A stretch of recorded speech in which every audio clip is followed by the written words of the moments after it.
Hello, Mr. Shaw. Hello. I'm just doing a little interview about you as a music teacher before you turned into an associate principal. So what inspired you to be like a music teacher in the first place? I had music teachers when I was in school, when I was in middle school, junior high, high school, that I really liked, and it was something that I found myself drawn to. I was in a lot of stuff outside of school, and as I kind of got farther on in high school, I started thinking about things that I was good at and I enjoyed, and music kept coming up. And I was kind of sure I knew I wanted to be a teacher of some sort, and it was just kind of what I was going to teach, and that kind of just fell into place. And I got going into, through all my private lessons and all this other stuff, I just got exposed to more and more stuff, and I wanted to give that feeling that I had in high school of really having a music room that I felt was my space, and my friend's space, and a space that I really felt comfortable in giving that experience back to students. I also really had a lot of fun doing it, which is probably why I did it for 13 years, right? So, like a lot of people that become music teachers have a music teacher that they can point to that had kind of, I don't know why I'd say inspired, but kind of solidified their decision of what they wanted to do. And who was that teacher for you? For me, his name was Mr. Huenfeld. Whoa. He was my high school teacher, so I had him in 10th, 11th, and 12th. Ooh. And he was the one that kind of solidified that want, because it was a different experience in his classroom. He was on his way out. He retired after I graduated. I graduated at the same time he retired. So he was kind of done, but I really enjoyed the amount of responsibility he gave to students, and the amount of independence, and the amount of accountability that he distributed through his students, and I tried to mirror that a little bit in how I ran my classrooms. And I could see that, yeah. Yeah. Because us in chamber now, we're on point with everything. I have your voice in my head, Yeah. Keep your case away from your chairs.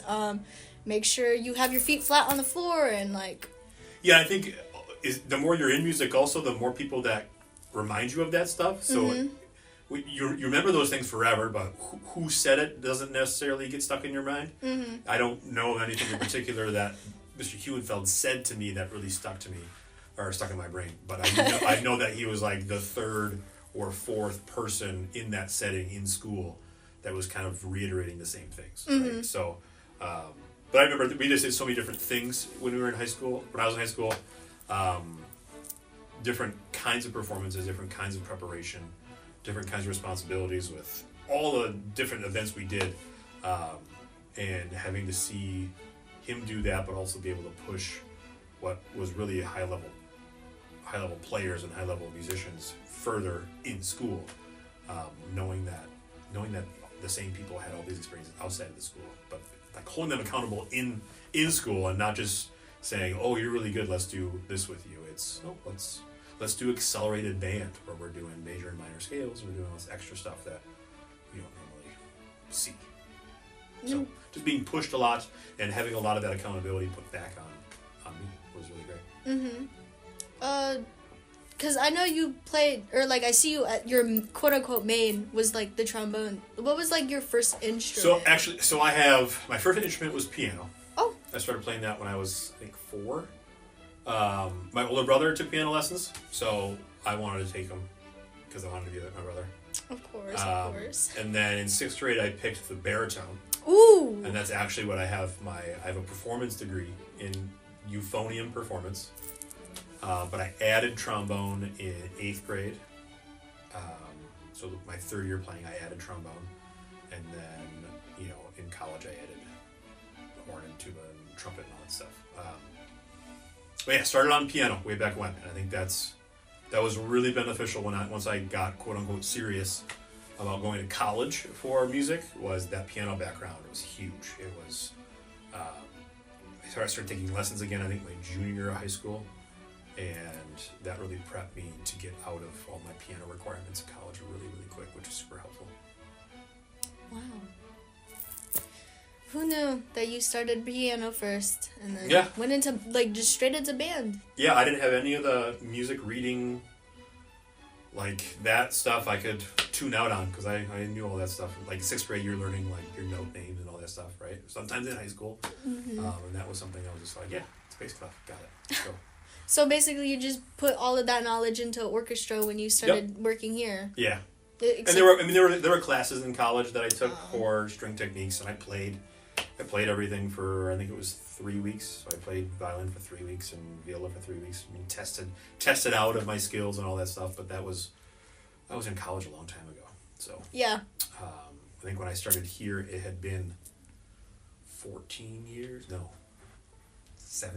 since my strings course. Wow. So I was watching some YouTube. I was asking a lot of questions of Miss Garrett and trying to get my string legs underneath me. Oh yeah. Yeah. It reminds me of Miss Garrett too. Yeah. I also had her voice in my head too.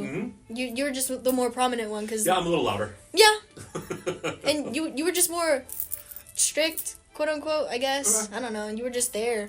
Yeah. You're just like, hey guys, and Yeah. you're like the most holly jolly guy I've ever seen in my life, and I'm like, I love Mr. Shaw.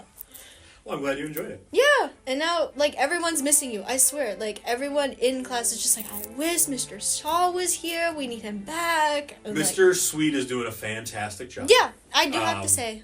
I hear you saying too, and I know that when the permanent director comes in January, he'll be pleased.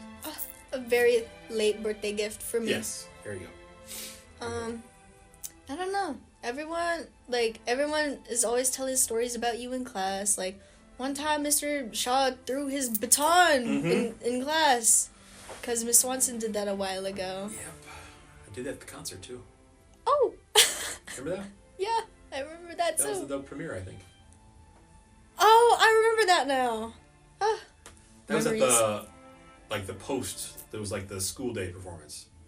Yeah, I remember that. Yeah. And then, like, Sam came in. And it was like, he was, like, really scary. Yeah.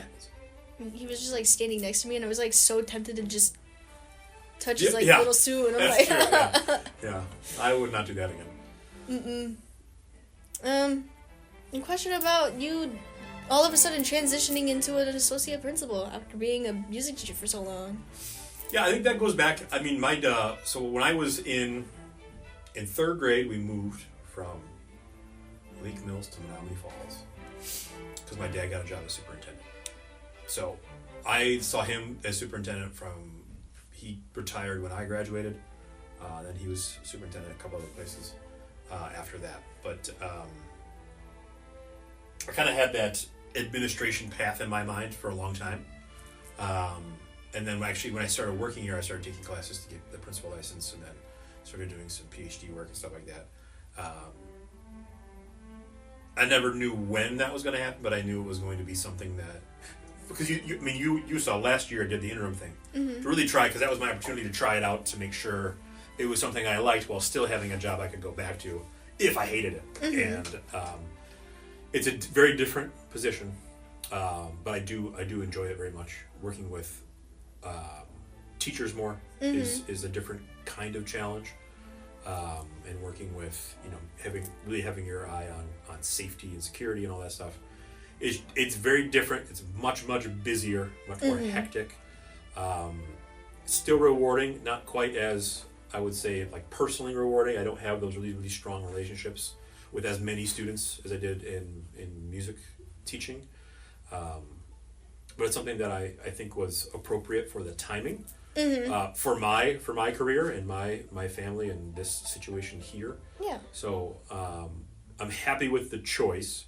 I wish the music positions would have been a smoother transition. Yeah. Everyone there, we're going through so much change, especially from last year when you started taking Miss Wesley's role for a bit. It seems like a lot of instability for too long. Yeah. And that's hard. And I know some of us in chamber are like stepping in to help and guide some of the symphonic. Like every Tuesday when the kids with special needs are selling popcorn for Joyful during Joyful Symphony, I go in and help during sectionals. Like, hey, violin twos, let's repeat this measure a couple of times and see how well we can play it. Yep. Like, I've been using your techniques and Miss Swanson's techniques in class, and like I rewarded them with like a drink and a candy bar, because I was just like, you're making me happy because you guys are actually like working hard. And then listening to them now every day when the kids leave, I stop in to listen to Joyful Sip, and they're like getting perfect, and they're better at plucking than us too. Yeah. Well, you guys are very good at plucking, so it's got them. Yeah, that's part of the reward, I think, of teaching. Yeah. Is that especially when you're having fun doing it, right? If you have fun doing it, and then you are seeing this progress and seeing the pupil taking it in and using it and applying what they've learned, that's where it's at. Yeah. Yeah, I don't know what else to ask, I guess. Okay. Yeah. Well, if you need anything else, shoot me an email. Yep. I can always respond with something. I know you need the audio, but yeah, thank you. You're welcome. Hello? Check.